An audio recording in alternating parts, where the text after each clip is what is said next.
Embracing the chaos.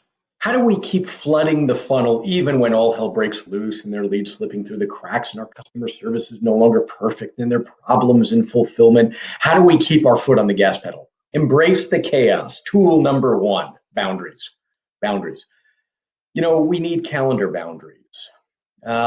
Recently, we've been growing our business, and it's been a real breakthrough in our coaching business. My wife pulls me aside a couple days ago and says, "You know what, honey? You haven't been doing the things you teach others.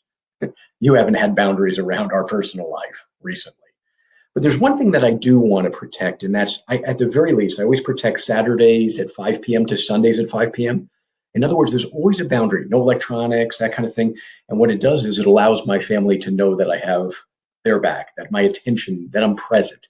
Some kind of concrete boundaries, even when all hell breaks loose in the business and you're really pushing. You can do it in any way you want. It could be multiple days. It could be certain times a day. Let me give you a second version of boundaries here. You need to have boundaries to protect follow-up. Why?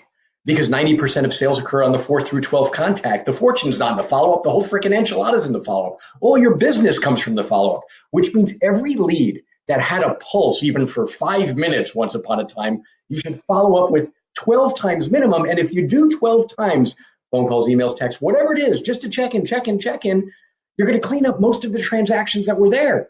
So create boundaries to protect the follow-up. If you never do it yourself, delegate it, for Pete's sake. Get somebody to do it for you.